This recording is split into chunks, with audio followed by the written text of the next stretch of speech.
Let's talk about two inventions from the Middle Ages that are so important, you've probably used them both in the last 5 minutes and didn't even think about it.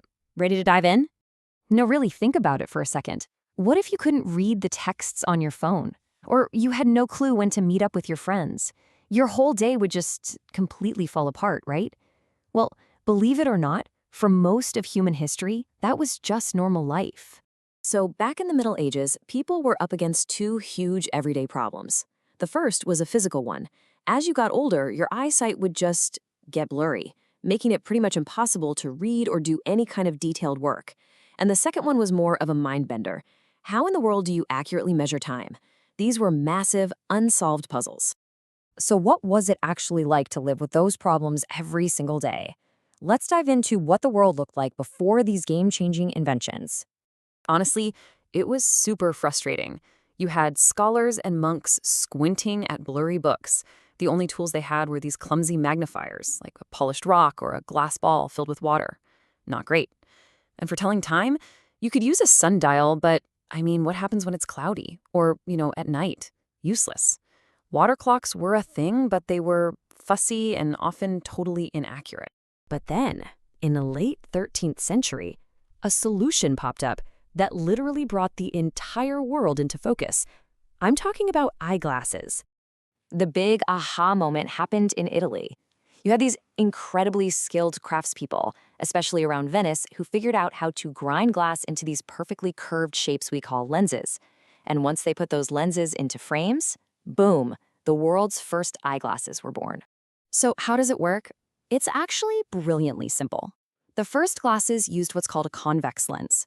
You can see it's thicker in the middle and thinner at the edges.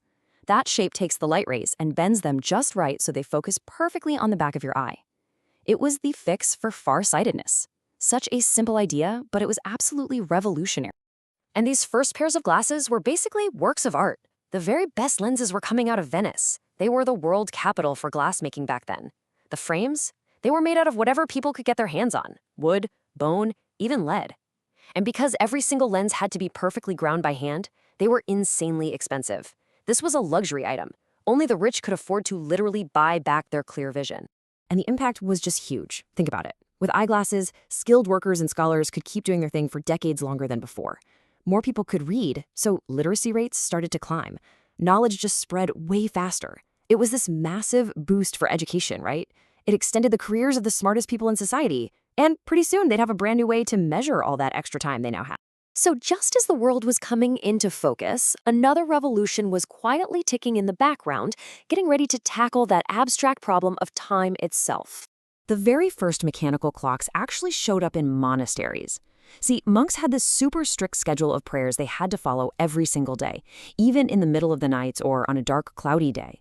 So these new machines were perfect. They didn't need sunlight or water. They ran on this amazing system of falling weights and gears to keep time no matter what. Okay, so the secret sauce, the absolute key to the whole thing, was this little device called the escapement. The best way to think about it is like the clock's pacemaker. Its whole job is to control the energy from those falling weights, letting it out in these tiny, perfectly regular bursts. That tick-tock sound we all know, that is literally the sound of the escapement doing its job. And here's how that magic happens. Step 1. A heavy weight is pulling down, trying to make the gears spin like crazy. But, step 2, the escapement arm catches a tooth on the gear, stopping it cold. Then, step 3, it rocks back, releasing the tooth with a tick, and lets the gear move just a tiny little bit. And instantly, step 4, the other arm swings in and catches the very next tooth with that tock. That cycle, tick, tock, just keeps repeating, giving you a steady, predictable way to measure time. It didn't take long for these clocks to move out of the monasteries and into giant towers right in the middle of town. And all of a sudden, everyone's day was on the same schedule. The town bells would tell you when the market was open, when your work shift started, when it was time to go home. Life became organized, all thanks to the clock. This created this huge mental shift. I mean, before clocks, time just felt kind of circular. It was tied to the seasons, the sun rising and setting, but the clock turned time into a straight line, a line made of identical minutes and hours. People started thinking of time as this valuable resource, something you could measure, something you could save, or something you could waste. So, Okay, we've got two completely different inventions, right? Eyeglasses and mechanical clocks. But when you put them together, they sparked this single, powerful revolution in how people saw and understood their world. Let's put them side by side. Eyeglasses. They solved a physical, biological problem, your eyesight going bad, that had a huge impact on individual people. But mechanical clocks, they solved an abstract conceptual problem, how to measure time, and that changed entire societies. But what they both did was give people way more control over their lives and their world. Okay, this is the really big idea here. These weren't just new gadgets. They actually changed our perception of reality. Eyeglasses literally changed how we see the physical world, bringing everything into sharp focus. And clocks completely changed how we live in that world by organizing our lives onto a grid, onto a schedule.